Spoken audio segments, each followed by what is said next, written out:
जय हिंद एवरीवन। मैं शुभम बरवेल अच्छे अकेडमी के इस ऑनलाइन प्लेटफॉर्म में आपका स्वागत करता हूं। आज हम लोग पीएनएसटी के प्रीवियस एग्जाम्स के जो क्वेश्चंस की सीरीज है वो उसको स्टडी कर रहे हैं। उसी के अंदर हम लोग अभी पढ़ रहे थे केमिकल बॉन्डिंग चैप्टर।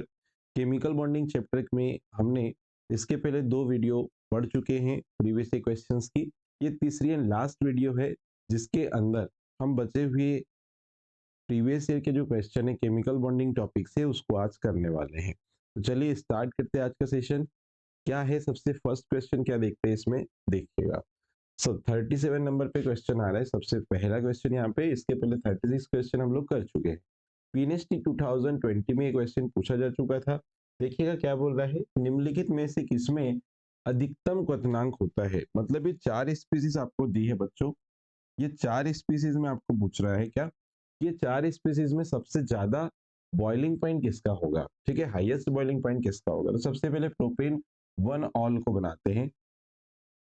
देखिएगा propane one all, propane one all जो है वो होगा कुछ ऐसे CH3 CH2 CH2 और ये OH।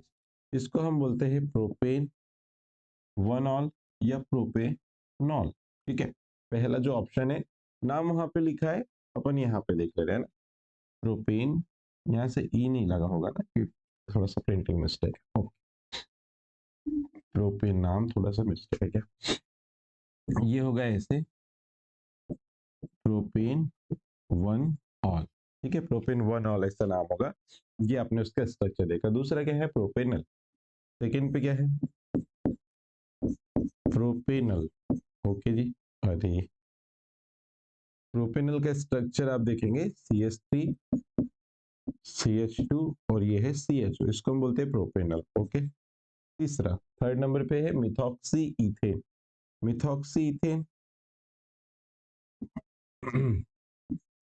CH3 CH2O CH3, इसको हम बोलेंगे मिथॉक्सी इथेन।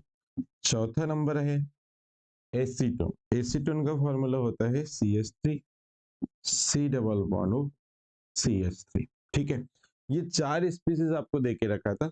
इसमें से आपको बताना है हाईएस्ट बॉइलिंग पॉइंट कौन सा है, कौन रखता है। तो हाईएस्ट बॉइलिंग पॉइंट कौन रखता है, तो ध्यान से समझिएगा। हमारा आंसर यहाँ पे होने वाला है फर्स्ट वाला। हमारा जो आंसर होगा वो फर्स्ट होगा। क्यों फर्स्ट हो रहा है, क्योंकि इसमें है OH ग्रुप।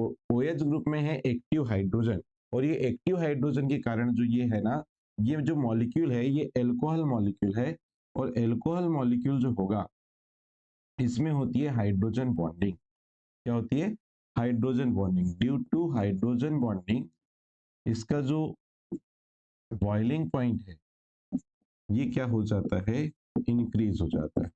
ठीक है, ये जितनी भी स्पीसीज है इनमें कहीं पे भी हाइड्रोजन बॉन्डिंग नहीं होगी। ओनली ओनली फर्स्ट स्पीसीज जो है जिसको हमें एल्कोहल दिख रहा है, आपको एल्कोहल ग्रुप दिख रहा है, इसमें एक्टिव हाइड्रोजन है और ये हाइड्रोजन बॉन्डिंग में पार्टिसिपेट करेगा।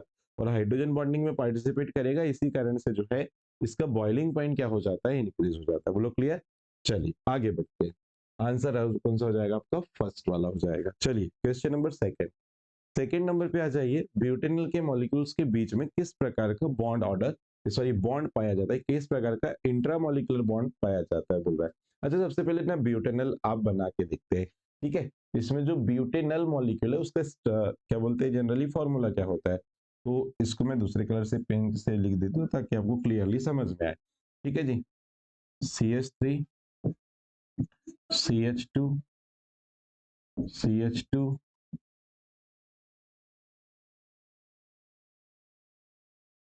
ओके जी, CH3 CH2 CH2 CHO, इसको हम बोलते हैं क्या, ब्यूटेनल। ये है बेटा ब्यूटेनल। और ब्यूटेनल में जो है हमको एक बात समझ में क्या आ रही है कि ब्यूटेनल की जो स्ट्रक्चर है इसमें, एक मिनट देखिएगा, CH3 CH2 CH2 C double bond O और ये H, ये है ब्यूटेनल। ठीक है, ब्यूटेनल मेरे पास मॉलिक्यूल है। और ब्यूटेनल मॉलिक्यूल में आपको पूछ रहा है कि कौन सा अट्रैक्शन फोर्स, कौन सा इंट्रामोलिकुलर अट्रैक्शन फोर्स पाया जाएगा। ठीक है, पहला स्कैटरिंग फोर्स दिया है, फिर bipolar induced bipolar attraction force दिया है, लंदन फोर्स दिया है, बाइपोलर बाइपोलर अट्रैक्शन फोर्स। ये बाइपोलर को जो है ना डाइपोलर भी बोल सकते हैं ना, ये बाइपोलर जो यहाँ पे प्रिंट है इसको डाइपोलर भी बोला, इसको डाइपोलर बोला जाता है एक्चुअल में, वो बाइपोलर प्रिंट हो गया है, ये डाइपोलर है, ठीक है। वैसे ये डाइपोलर डाइपोलर दिख रहा है, ये बाइपोलर बाइपोलर है, इसको डाइपोलर डाइपोलर बोलते हैं। ओके, ठीक है। अब ध्यान से समझने वाली बात क्या है, जब भी आपको ऐसा कोई मॉलिक्यूल दिख जाए जिसमें दो डिफरेंट एटम के बीच बॉन्ड बना है जिनकी इलेक्ट्रोनेगेटिविटी में डिफरेंस है, तो यहाँ पे कार्बन और ऑक्सीजन जो है ये दो ऐसे हेटेरो एटम है मॉलिक्यूल के अंदर जिनमें इलेक्ट्रोनेगेटिविटी सॉरी विद्युत ऋणात्मकता डिफरेंस है। विद्युत ऋणात्मकता का डिफरेंस होने के कारण क्या होता है कि इनके बीच जो है दो अपोजिट पोल्स जनरेट हो जाते हैं। इस पे क्या जाएगा नेगेटिव पोल, इस पे क्या आएगा पॉजिटिव पोल। क्लियर? तो ये जो मॉलिक्यूल है ये एक डाइपोल के तरह काम करने लग जाता है। डाइपोल का मतलब क्या होता है, एक द्विध्रुव के तरह काम करने लग जाता है, डाइपोल को द्विध्रुव बोलते हैं। और इसी का एक और नाम होता है, ऐसे मॉलिक्यूल को ही हम पोलर मॉलिक्यूल बोलते हैं, या इसी को ही हम क्या बोलते हैं, ध्रुवीय मॉलिक्यूल बोलते हैं। क्लियर? ध्यान सुनो, जब भी किसी मॉलिक्यूल में दो ऐसे एटम अगर प्रेजेंट है जिनकी विद्युत ऋणात्मकता में अंतर है, जैसे कार्बन की इलेक्ट्रोनेगेटिविटी कितनी होती है 2.1 और ऑक्सीजन की कितनी होती है 3.5, ठीक है। तो इनकी इलेक्ट्रोनेगेटिविटी में अंतर होगा, तो यहां से इस बॉन्ड के जो इलेक्ट्रॉन है कार्बन ऑक्सीजन के वो किस साइड शिफ्ट होंगे, ऑक्सीजन की ओर। पार्शियली शिफ्टिंग होगी, आंशिक रूप से शिफ्ट होते, कंप्लीट शिफ्टिंग नहीं होती। तो होता क्या, इस पे आंशिक ऋणावेश आ जाए, जो पार्शियली नेगेटिव चार्ज दिखा रहे इसके ऊपर, और यहां से इधर शिफ्ट होगा तो कार्बन पे पार्शियली पॉजिटिव चार्ज आएगा। इस कारण से दोनों के ऊपर जब अपोजिट चार्ज आ जाते हैं तो ऐसे मॉलिक्यूल को डाइपोल बोला जाता है, ठीक है। मतलब इसके ऊपर देखो, जब चार्ज जो होता है ना एक्चुअल में, वो चार्ज को हम पोल बोलते हैं। क्या बोलते हैं चार्ज को? पोल। तो यहाँ पे नेगेटिव पोल जनरेट हुआ, यहाँ पे पॉजिटिव पोल जनरेट हुआ। तो जब भी किसी मॉलिक्यूल में पॉजिटिव और नेगेटिव पोल जनरेट हो रहे हैं तो इस मॉलिक्यूल को हम डाइपोल मॉलिक्यूल कहते हैं। और डाइपोल मॉलिक्यूल अगर है तो डाइपोल मॉलिक्यूल के बीच में डाइपोल डाइपोल अट्रैक्शन फोर्स काम करता है। क्या काम करता है? डाइपोल डाइपोल अट्रैक्शन फोर्स काम करता है। इसलिए हमारा आंसर क्या हो जाएगा बेटा, डी वाला करेक्ट आंसर हो जाएगा। बहुत ही छोटा सा बेसिक सा क्वेश्चन था, आपको कॉन्सेप्ट पता है तो इजीली हो जाता। चलिए आगे बढ़ते हैं। क्वेश्चन नंबर नेक्स्ट जो कि पीएनएसटी में 2020 में पूछा गया था, चलो पढ़ते हैं एक बार फिर से। N N dimethyl butane 1 amine के मॉलिक्यूल्स के बीच में इंट्रामॉलिक्यूलर अट्रैक्शन फोर्स पाया जाता है। चलो देख लेते हैं। इसका पहले ना अपन क्या बना लेते हैं, स्ट्रक्चर बना के देखते हैं। ओके जी, देखिएगा CH3 CH2 CH2 CH2 and CH3 CH3, ठीक है।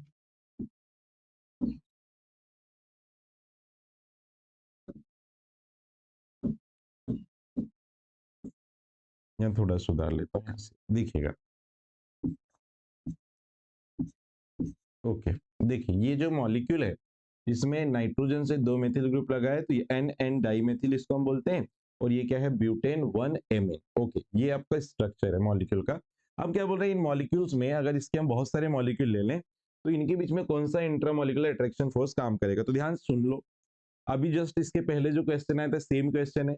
जब भी कोई कोवेलेंट बॉन्ड दो ऐसे एटम के बीच बनेगा जिनमें इलेक्ट्रोनेगेटिविटी में डिफरेंस है, तो ऐसे केस में इनके बीच पोलैरिटी जनरेट होगी। मींस इनके बीच में क्या होगा, पार्शियली पॉजिटिव चार्ज या पार्शियली नेगेटिव चार्ज डेवलप होगा, ठीक है।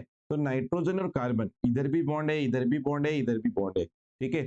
तो बच्चों नाइट्रोजन की इलेक्ट्रोनेगेटिविटी होती है ज्यादा, कार्बन की इलेक्ट्रोनेगेटिविटी होती है कम। तो इस बॉन्ड के इलेक्ट्रॉन की पार्शियली शिफ्टिंग नाइट्रोजन की तरफ होगी, तो इसके ऊपर पार्शियली नेगेटिव चार्ज, इस कार्बन पे पार्शियली पॉजिटिव चार्ज। ऐसा इस बॉन्ड में भी होगा, ऐसा इस बॉन्ड में भी होगा। क्लियर? मतलब इस मॉलिक्यूल में भी एक नेगेटिव पोल जनरेट हुआ और एक पॉजिटिव पोल जनरेट हुआ। मतलब ये मॉलिक्यूल भी कैसा है बताओ, डाइपोल मॉलिक्यूल है। कैसा मॉलिक्यूल है? डाइपोल मॉलिक्यूल है। अब बहुत सारे N N dimethyl butane 1 amine के मॉलिक्यूल लिए, तो ये जब आपस में जुड़ेंगे तो डाइपोल डाइपोल मॉलिक्यूल आपस में जुड़ते हैं तो कौन सा बॉन्ड होता है, आपस में जुड़ते हैं तो ये होता है डाइपोल डाइपोल अट्रैक्शन फोर्स। क्या हो जाता है? डाइपोल डाइपोल अट्रैक्शन फोर्स होता है। ये बिल्कुल करेक्ट आंसर फिर से डी वाला हो जाएगा। ठीक है भाई, चलिए आगे बढ़ते हैं। क्वेश्चन नंबर नेक्स्ट देखिएगा ध्यान से, क्या बोल रहा है। पीएनएसटी में 2020 में क्वेश्चन आया था, मिथॉक्सी मीथेन में carbon oxygen carbon bond angle किसके बराबर होता है? अच्छा, मिथॉक्सी मीथेन पहले बना के देखते हैं होता क्या है। जनरली मिथॉक्सी मीथेन का सूत्र होता है ये, मिथॉक्सी मीथेन का सूत्र होता है ये, ठीक है। और इसके स्ट्रक्चर की बात करेंगे तो इसका जो स्ट्रक्चर होता है, इसमें ऑक्सीजन से दो मेथिल ग्रुप ऐसे जुड़े हुए हैं, ऐसे, और ये ऑक्सीजन के पास क्या होते हैं? दो लोन पेयर होते हैं, ठीक है। ऑक्सीजन दो मेथिल की कार्बन से एक एक बॉन्ड बनाते हैं, और ऑक्सीजन के पास कितने लोन पेयर होते हैं? दो। दो एकांकी इलेक्ट्रॉन युग्म होते हैं। अब इसमें दो निकटतम बॉन्ड के बीच का जो एंगल है ये पूछा था, मतलब ये जो दो बॉन्ड है इनके बीच का जो एंगल आ रहा था वो कितना होता है? तो ये याद रखना आप 111.7 डिग्री। तो ये इतना जो है इसका बॉन्ड एंगल आता है। तो देख लो, चेक कर लो किस ऑप्शन, कौन से ऑप्शन में दिया है ये। तो ये दिया है बेटा बी वाले करेक्ट आंसर पे, है ना। बी वाला जो है हमारा करेक्ट आंसर होगा, याद रखना, मिथॉक्सी मीथेन। यहां से देखोगे आप तो इतने ग्रुप को उसने बोला कि आप जब नेमिंग पढ़ते हैं ना इसकी ईथर की, तो ईथर की नेमिंग जब पढ़ते हैं तो इतना ग्रुप जो है ये कहलाता है मिथॉक्सी, और ये क्या कहलाएगा? मीथेन। पेरेंट चेन एक कार्बन की होगी तो मिथॉक्सी मीथेन। इसमें बॉन्ड एंगल पूछा था उसने कि ठीक है, कार्बन ऑक्सीजन कार्बन के बीच का तो कितना है? 111.7 डिग्री। क्लियर, चलिए आगे बढ़ते हैं। नेक्स्ट, हेलोएरिन में, हेलो एरिन में कार्बन परमाणु से जुड़े हेलोजन परमाणु में संकरण होता है, ठीक है। हेलो एरिन में कार्बन परमाणु से जुड़े हेलोजन परमाणु में संकरण कितना होगा? ये आपको बेसिक सा क्वेश्चन यहाँ पे पूछा गया है, ठीक है। जल्दी से इसका आंसर हम लोग देख लेते हैं कि हेलो एरिन अगर है तो उसमें हेलोजन अगर एटम आएगा तो उस पे संकरण क्या होने वाला है? ठीक है जी।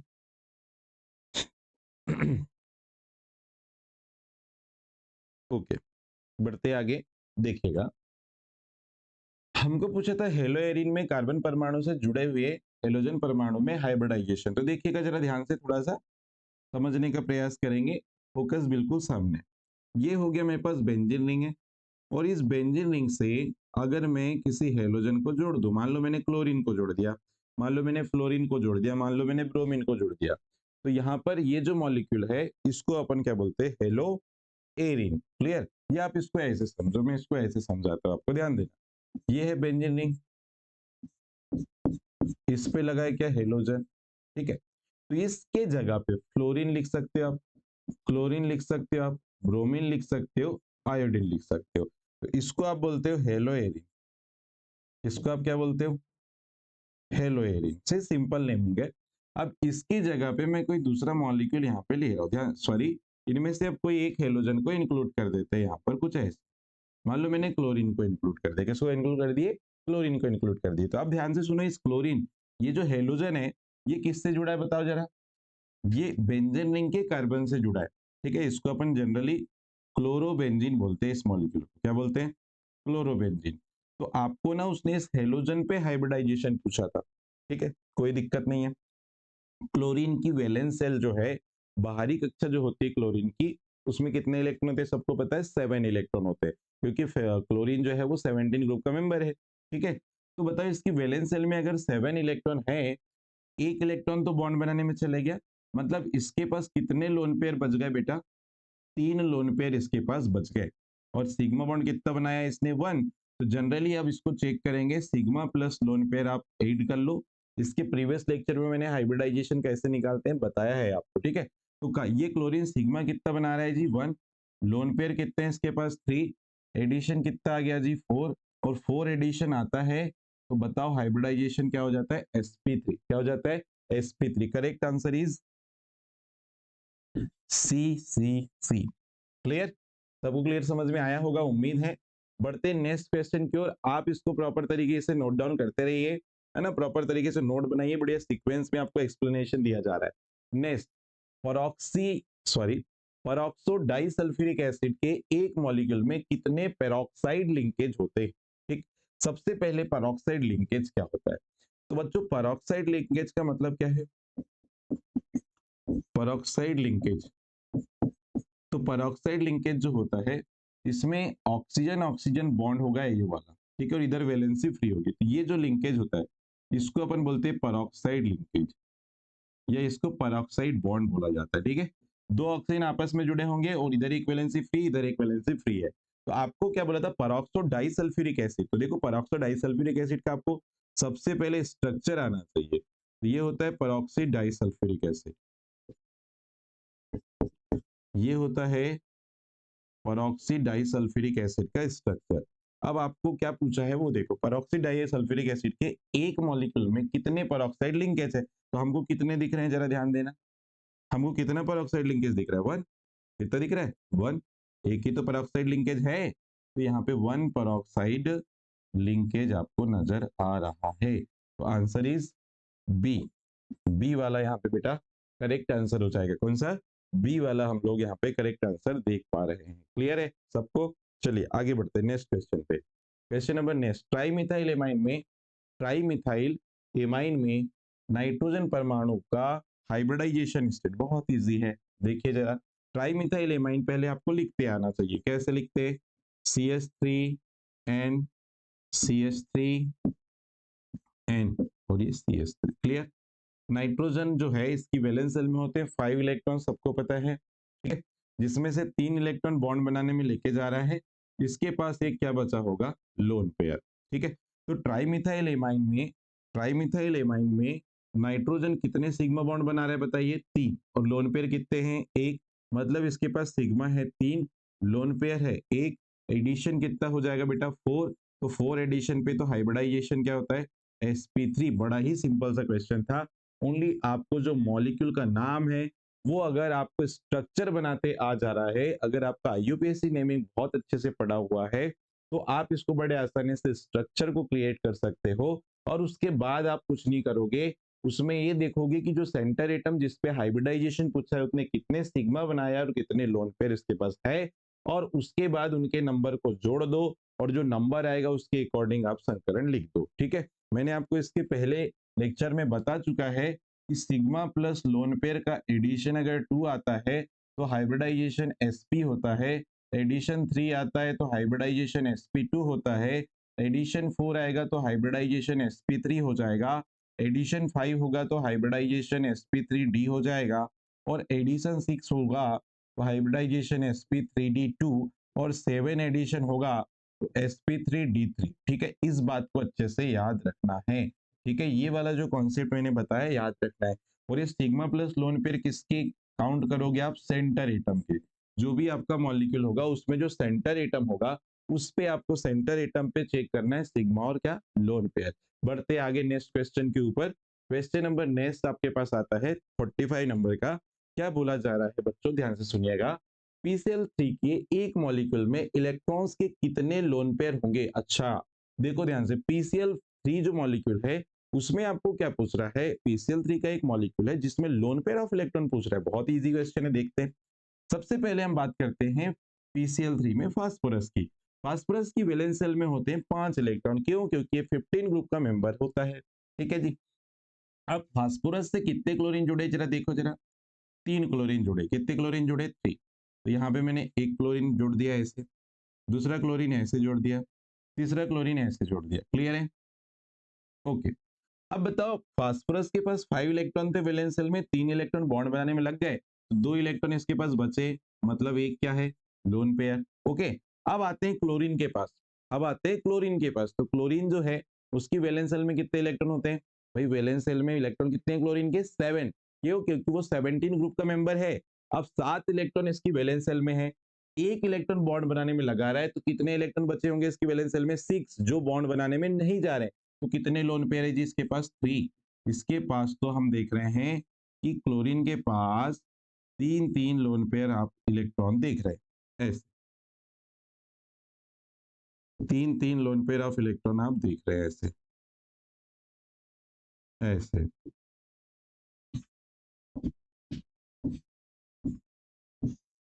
3 लोन पेयर ऑफ इलेक्ट्रॉन एक क्लोरीन के पास बचा है, ठीक है। तो टोटल PCl5 मॉलिक्यूल के पास अगर हम लोन पेयर चेक करेंगे तो 3, 3, 6, 9 और एक 10, कितने लोन पेयर ऑफ इलेक्ट्रॉन है?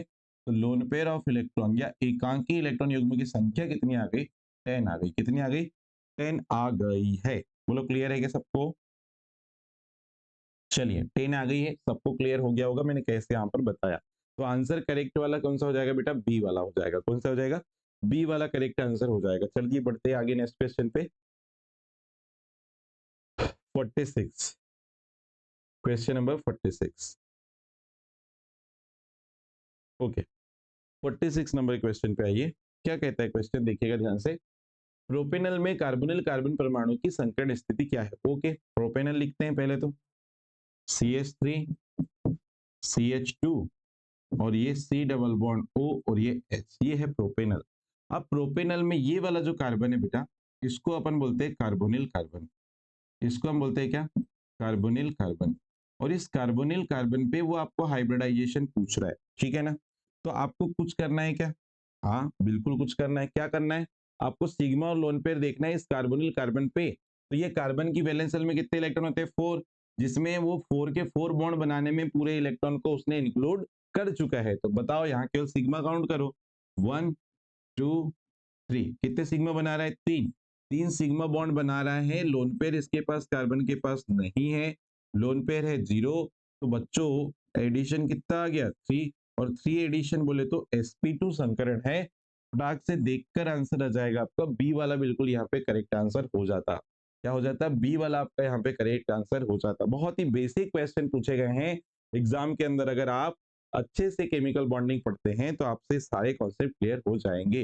देखो नेक्स्ट क्वेश्चन आया 2021 में पूछा था, बॉन्ड ऑर्डर पूछा था उसने, सॉरी बॉन्ड स्ट्रेंथ पूछा था, बॉन्ड शक्ति, बॉन्ड स्ट्रेंथ का सही क्रम पूछा था। तो 3 आपको पेयर दिया था। देखो पहला पेयर देखो, सही क्रम बोला है उसने, क्लियर है?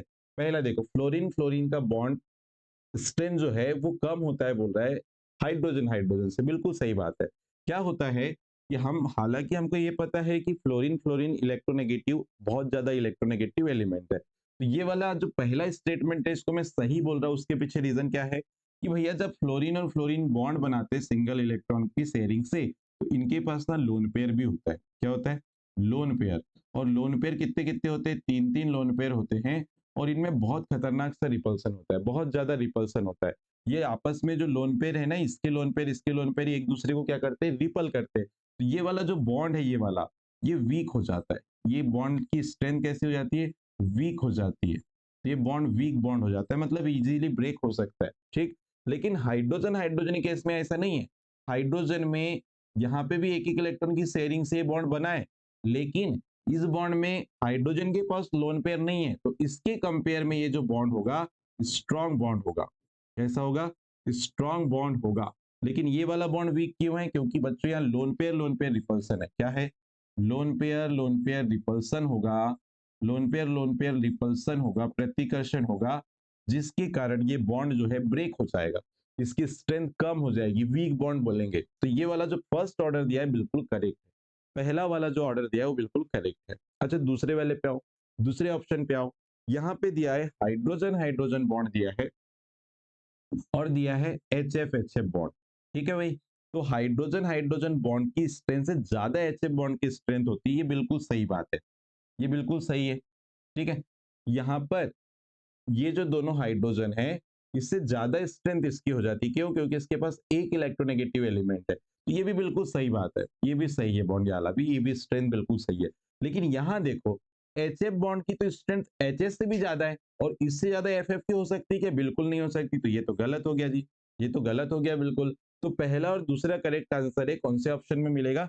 ए वाले में मिल रहा है, both A and B, both A and B. ये क्वेश्चन अभी प्रीवियस का ही था, बहुत ही इजी क्वेश्चन था। चलिए आगे बढ़ते हैं नेक्स्ट क्वेश्चन की ओर। Question number 48। अच्छा देखिएगा क्या बोला जा रहा है। एमओटी थ्योरी के अनुसार मॉलिक्यूलर ऑर्बिटल की संख्या वही होती है, संख्या हमेशा उन परमाणु कक्षकों की संख्या के खाली स्थान होती है जिनमें जिनसे वे बनते हैं। एक नोट इंपॉर्टेंट याद रखना आप, एक नोट इंपॉर्टेंट याद रखना कि जब भी आपको एक बात याद रखना है, क्या होता है कि एटॉमिक ऑर्बिटल, मॉलिक्यूलर ऑर्बिटल कैसे बनते हैं, ध्यान सुनना। एटॉमिक ऑर्बिटल जितने एटॉमिक ऑर्बिटल परमाणु कक्षक आपस में अतिव्यापन करते हैं, ओवरलैपिंग करते हैं, अतिव्यापन करते हैं, तो अतिव्यापन करके उतने ही संख्या में मॉलिक्यूलर ऑर्बिटल बनाते हैं। मान लो ये एक एटॉमिक ऑर्बिटल, ये दो एटॉमिक ऑर्बिटल है, मतलब दो परमाणु कक्षक अतिव्यापन किए तो कितने मॉलिक्यूलर ऑर्बिटल बनेंगे? 2 मॉलिक्यूलर ऑर्बिटल बनेंगे। अब ये दो मॉलिक्यूलर ऑर्बिटल जो होते हैं, इनमें इनका नेचर देखो जरा ध्यान से।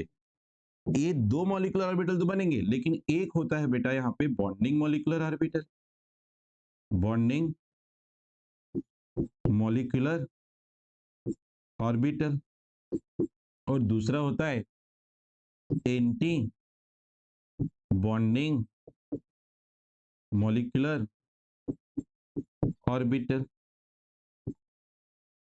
कहना क्या चाह रहे हैं वो समझिए आप। जितने एटॉमिक ऑर्बिटल भाग लेंगे ओवरलैपिंग में, उतनी ही संख्या में मॉलिक्यूलर ऑर्बिटल बनते हैं। उसमें से आधे बॉन्डिंग ऑर्बिटल होंगे और आधे क्या होंगे? एंटी बॉन्डिंग ऑर्बिटल होंगे। मतलब कहने का ये है, जितने एटॉमिक ऑर्बिटल होंगे उतने ही मॉलिक्यूलर ऑर्बिटल बनेंगे। तो atomic orbital equal to molecular orbital, जितने एटॉमिक ऑर्बिटल भाग लेंगे उतने ही मॉलिक्यूलर ऑर्बिटल बनेंगे। तो यहाँ पे वही बात आपसे पूछा था कि भैया क्या एमओटी के अनुसार मॉलिक्यूलर ऑर्बिटल की संख्या हमेशा उनके एटॉमिक ऑर्बिटल के इक्वल होती है। कैसी होती है? इक्वल होती है। करेक्ट आंसर, करेक्ट आंसर क्या हो जाएगा आपका? ए वाला करेक्ट आंसर हो जाएगा। ठीक है भाई, चलिए आगे बढ़ते हैं, नेक्स्ट क्वेश्चन पे आते हैं।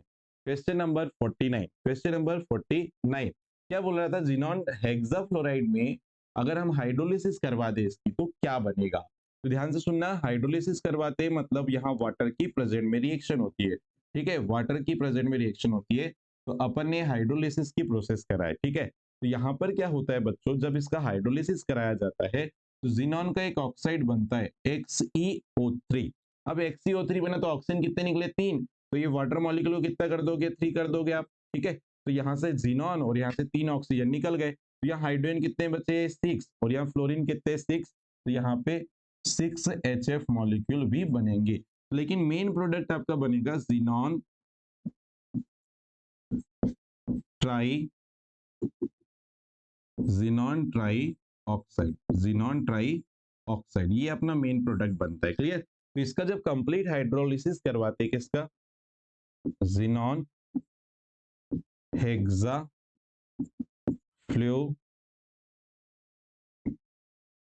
फ्लोराइड, जिनॉन हेक्साफ्लोराइड का जब हम कंप्लीट हाइड्रोलिसिस करवाएंगे तो जिनॉन ट्राई ऑक्साइड और 6HF बनेंगे। आपको देखो क्या दिया हुआ है, चलो यहाँ पे एक ही प्रोडक्ट दिया है, उसी को अपन करेक्ट लगाएंगे। बी वाला बिल्कुल करेक्ट आंसर है, जिनॉन ट्राई ऑक्साइड यहाँ पे बनेगा। प्रीवियस का ही क्वेश्चन है, बहुत आसान क्वेश्चन था।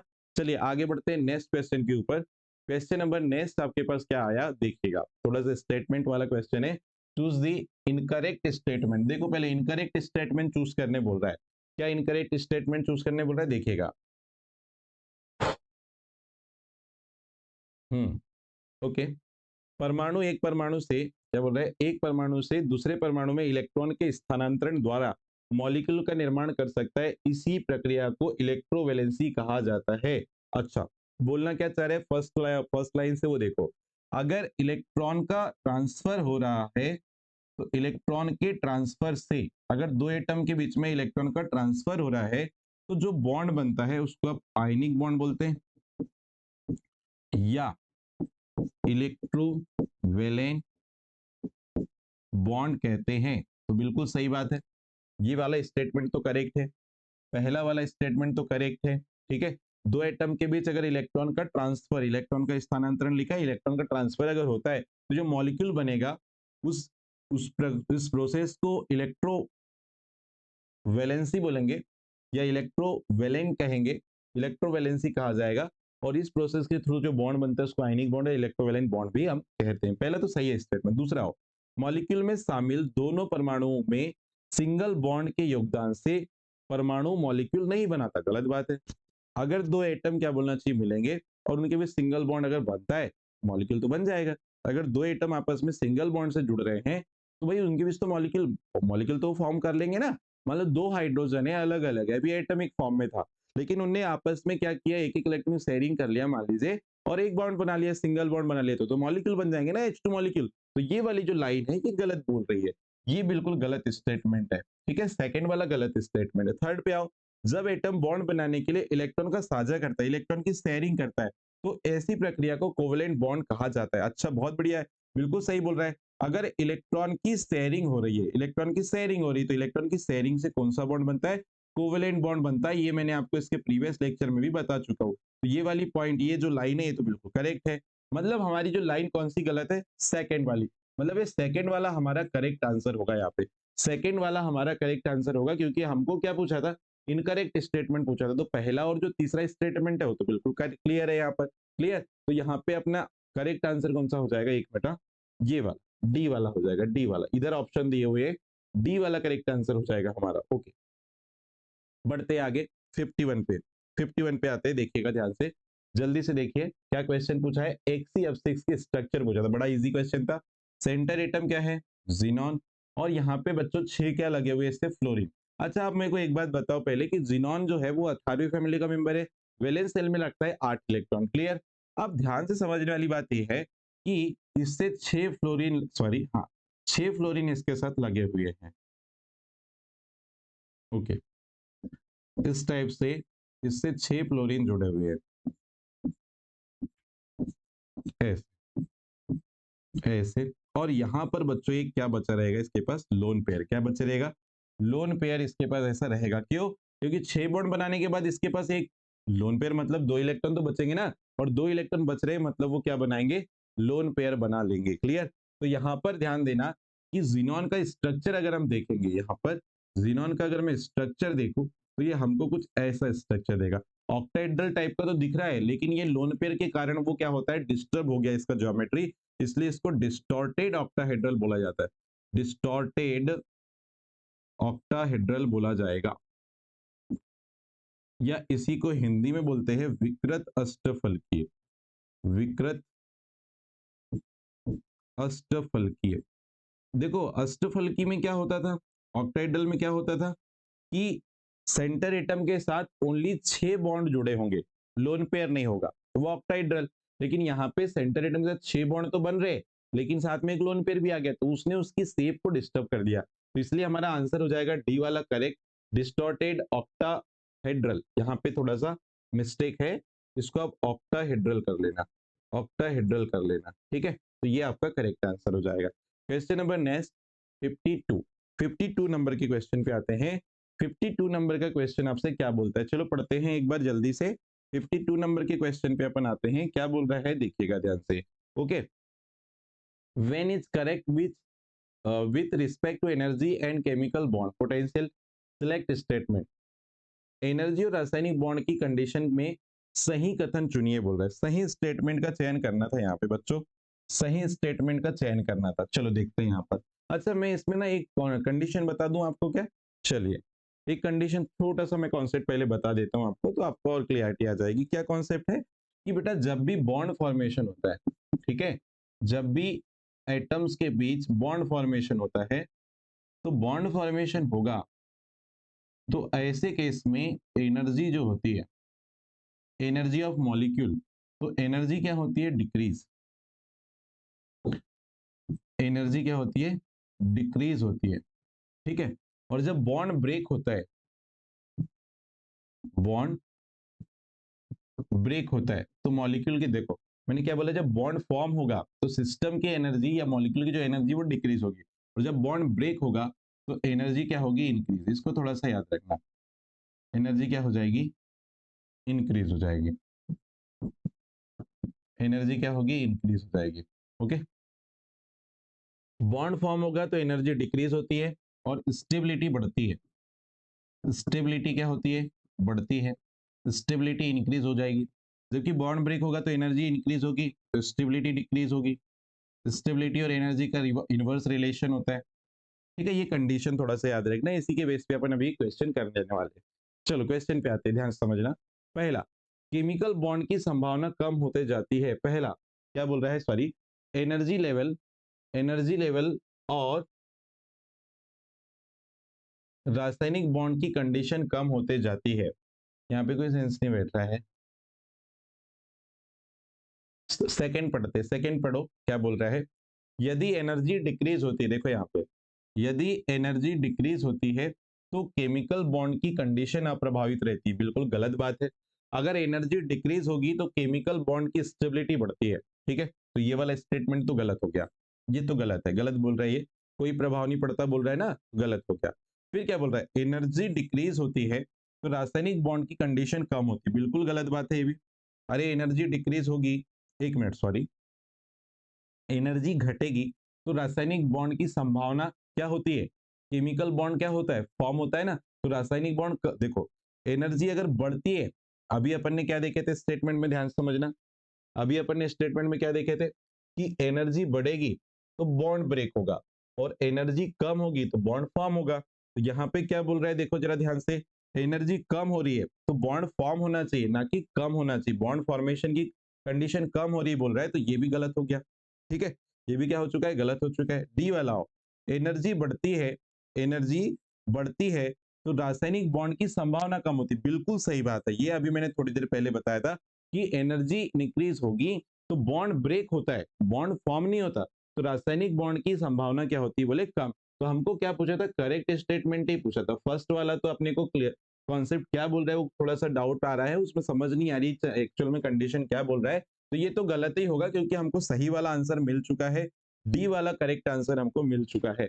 लास्ट वाला बिल्कुल करेक्ट आंसर है। यहाँ पर एनर्जी अगर बढ़ेगी बच्चों तो रासायनिक बॉन्ड की कंडीशन जो है वो डिक्रीज होते जाएगी, मतलब बॉन्ड फॉर्मेशन की जो प्रोसेस है वो क्या होते जाती है, कम होते जाती है। ओके, नेक्स्ट क्वेश्चन पे आते, 53। ठीक है, चलिए फिर से एक क्वेश्चन यहाँ पर आया, क्या बोल रहा है, choose the correct statement regarding the explanation of orbital overlap in term of energy. चलिए देखते हैं, करेक्ट स्टेटमेंट बोला है आपको चूज करने के लिए।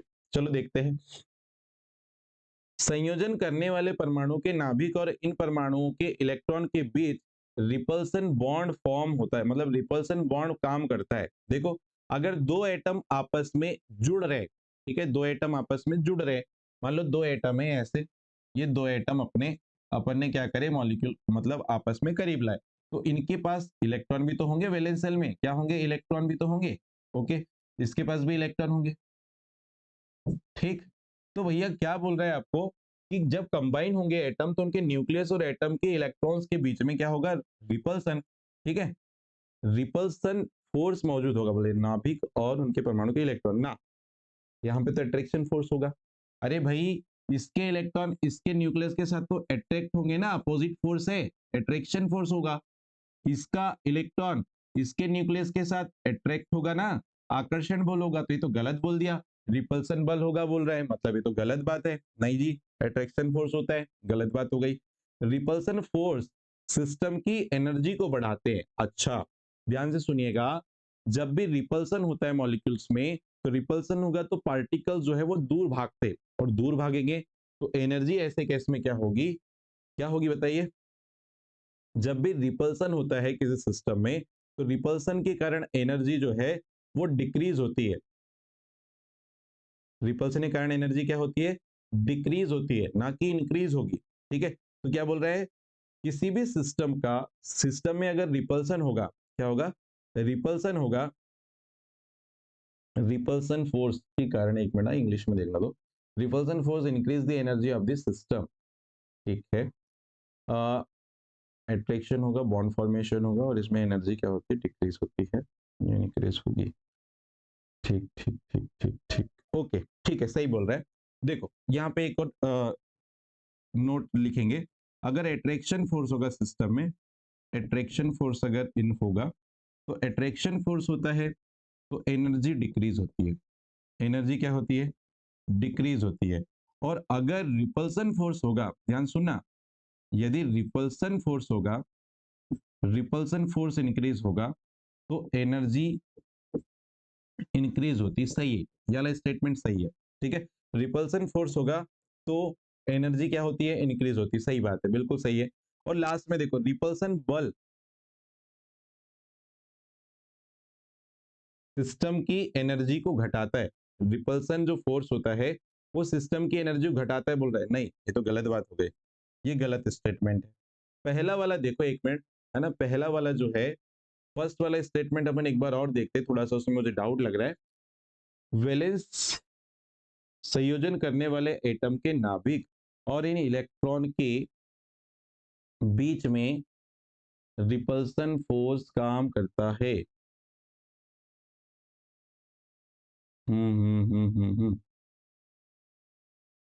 एडिशन करने वाले एटम्स के न्यूक्लियस और इन परमाणुओं के इलेक्ट्रॉन के बीच में रिपल्सन फोर्स काम करेगा। सेकेंड ऑप्शन ओनली करेक्ट है क्या? यहाँ पे कहीं दिख तो नहीं रहा है। सेकेंड वाला ही करेक्ट लग रहा है मुझे, क्योंकि जनरली होगा क्या, देखो दो अलग अलग मॉलिक्यूल अगर आप लेके आओगे ना, दो अलग अलग मॉलिक्यूल अगर हम लेकर आएंगे, वो इसी स्टेटमेंट से अगर आप जाओगे तो भाई आपस में देखो, इसके इलेक्ट्रॉन इसके नाभिक के साथ अट्रैक्ट होंगे, इसका इलेक्ट्रॉन इसके न्यूक्लियस के साथ अट्रैक्ट होंगे, ठीक है, तो बोल तो वही रहा है, कंबाइन करने वाला एटम के न्यूक्लियस और इन परमाणुओं के इलेक्ट्रॉन के बीच में रिपल्सन। अरे यार एक मिनट, ठीक है, उसका स्टेटमेंट देखो, हमने पढ़ने में थोड़ा मिस्टेक किए, क्या बोल रहा है वो समझो, हमने थोड़ा सा पढ़ने में मिस्टेक किया था। क्या बोल रहा है देखो, कंबाइन करने वाले जो एटम होते हैं, ये एटम है, इसका न्यूक्लियस है, ओके, इसमें क्या बोल रहा है, इसके इलेक्ट्रॉन के साथ यहाँ पे रिपल्सन होगा, वो ये बोलना चाह रहा है, सॉरी क्वेश्चन पढ़ने में थोड़ा सा मिस्टेक हुआ, इसका न्यूक्लियस इसके न्यूक्लियस के साथ क्या करेगा, रिपल्सन करेगा, ठीक है, क्वेश्चन की लैंग्वेज पढ़ने में थोड़ी सी दिक्कत हो गई थी। ये एक एटम है, ये दूसरा एटम है, तो ये जब आपस में करीब आएंगे तो इनके न्यूक्लियस न्यूक्लियस में रिपल्सन होगा, इसके इलेक्ट्रॉन इलेक्ट्रॉन में रिपल्सन होगा, बिल्कुल सही है। तो पहला स्टेटमेंट ना सही है, वो थोड़ा सा हमारा लैंग्वेज लैंग्वेज अपन समझ नहीं पाए थे एक बार में, तो दोनों फर्स्ट और सेकंड दोनों कंडीशन बिल्कुल करेक्ट है, मतलब डी ऑप्शन यहाँ पे करेक्ट होगा, डी वाला करेक्ट होगा, डी डी वाला करेक्ट आंसर होगा हमारे पास। ठीक है, थोड़ा सा लैंग्वेज प्रॉब्लम हो गया था, चलिए कोई नहीं, होता है कभी कोई क्वेश्चन में। नेक्स्ट एंड लास्ट क्वेश्चन है शायद, क्या हाँ देखिएगा जल्दी से, बॉन्डिंग मॉलिक्यूलर ऑर्बिटल में नॉर्मल एटॉमिक ऑर्बिटल की तुलना में जो एनर्जी होती है, जबकि एंटी मॉलिक्यूलर ऑर्बिटल में नॉर्मल एटॉमिक ऑर्बिटल की तुलना में खालिस्तान एनर्जी होती है। ओके, देख लेते हैं। ओके, देखिए, अगर मान लीजिए मेरे पास, ध्यान सुनना, H2 मॉलिक्यूल मेरे को बनाना है, एमओटी थ्योरी में एमओटी डायग्राम ऑफ H2 बनाना है, देखिए ध्यान सुनना, एमओटी थ्योरी के अकॉर्डिंग या मॉलिक्यूलर ऑर्बिटल डायग्राम मेरे को किसका बनाना है, H2 का बनाना है। ध्यान से समझना, मैं एक एग्जांपल से बताता हूं आपको। मॉलिक्यूलर ऑर्बिटल डायग्राम, मॉलिक्यूलर, एक काम करते हैं नेक्स्ट स्लाइड में ही देखते हैं इसको, इसका डायग्राम, फिर मैं क्वेश्चन पे आऊंगा। अभी देखना, यहाँ पे मैं ले रहा हूँ एमओटी या molecular orbital diagram of H2। H2 का मॉलिक्यूलर ऑर्बिटल अगर हम डायग्राम देखेंगे तो देखो ध्यान से, हाइड्रोजन के पास कितना इलेक्ट्रॉन होता है, 1, इसका 1s ऑर्बिटल, इसके पास 1s ऑर्बिटल है, इसका हाइड्रोजन का, दूसरे हाइड्रोजन के पास भी ये 1s ऑर्बिटल है। अब हाइड्रोजन के पास कितना इलेक्ट्रॉन होता है, 1, इसके पास भी कितना होता है, 1।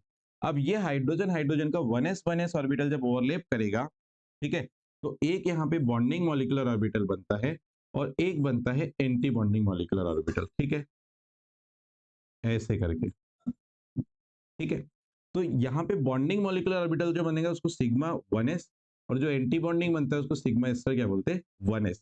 तो ध्यान सुनना, नीचे जो ऑर्बिटल बनता है उसको हम बोलते हैं bonding molecular orbital, bonding molecular orbital, और ऊपर जो बन रहा है उसको हम बोलते हैं एंटी बॉन्डिंग मॉलिक्यूलर ऑर्बिटल। अब ध्यान से सुनने वाली बात क्या है कि ये जो आपके पास ये जो है उसके एटॉमिक ऑर्बिटल है, ये क्या है, हाइड्रोजन का एटॉमिक ऑर्बिटल, जिसको ने इंडिविजुअल ऑर्बिटल बोला था, ये एटॉमिक ऑर्बिटल है, ये भी क्या है उसका एटॉमिक ऑर्बिटल है, ठीक है। तो जब दो atomic orbital same atomic orbital आपस में ओवरलैपिंग करेंगे तो एक बॉन्डिंग ऑर्बिटल और एक एंटी बॉन्डिंग ऑर्बिटल बना। बॉन्डिंग ऑर्बिटल की एनर्जी होती है कम, एनर्जी होती है लो, और स्टेबिलिटी होती है हाई। इसको अच्छे से समझिएगा, इसकी स्टेबिलिटी क्या होती है, हाई, ठीक है। जबकि एंटी बॉन्डिंग मॉलिक्यूलर ऑर्बिटल जो है इसकी एनर्जी होती है हाई। एनर्जी कैसी होती है? हाई। और स्टेबिलिटी कैसी होती है? लो। इसकी स्टेबिलिटी कैसी होती है? लो। इसको अच्छे से याद रखो। चलो आते हैं क्वेश्चन पे, आते हैं, जल्दी से चेक करना। देखो, बॉन्डिंग मॉलिक्यूलर ऑर्बिटल में जो इंडिविजुअल आपका एटॉमिक ऑर्बिटल था उसकी तुलना में एनर्जी कैसी है? बॉन्डिंग ऑर्बिटल में कम है ना। अरे अभी देखे अपन ने, बॉन्डिंग मॉलिक्यूलर ऑर्बिटल में इसके कंपेयर में एनर्जी कम है। इसका एनर्जी लेवल ये है, इसका एनर्जी लेवल ये है एटॉमिक ऑर्बिटल का, तो बॉन्डिंग वाले का एनर्जी लेवल कम हो गया, एंटी बॉन्डिंग एनर्जी वाले का क्या हो गया? ज्यादा हो गया। तो बस वही तो आपको बताना है। तो यहाँ पे बच्चों पहले वाले ब्लैंक्स में क्या आ जाएगा कि बॉन्डिंग मॉलिक्यूलर ऑर्बिटल की जो एनर्जी है वो एटॉमिक ऑर्बिटल की तुलना में कैसी होती है? कम, मींस लो होती है। और एंटी बॉन्डिंग मॉलिक्यूलर ऑर्बिटल की जो एनर्जी होगी वो एटॉमिक ऑर्बिटल की तुलना में कैसी होती है? हाई।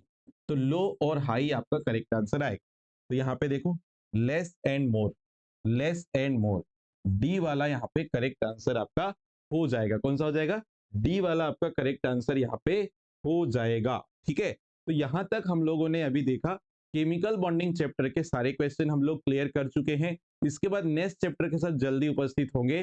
तो आज के लिए इतना ही काफी रहेगा। अगर हमारा लेक्चर आपको अच्छा लग रहा है, हमारे कंटेंट आपको पसंद आ रहे हैं, तो चैनल को लाइक करें, सब्सक्राइब करें और शेयर करें। जय हिंद।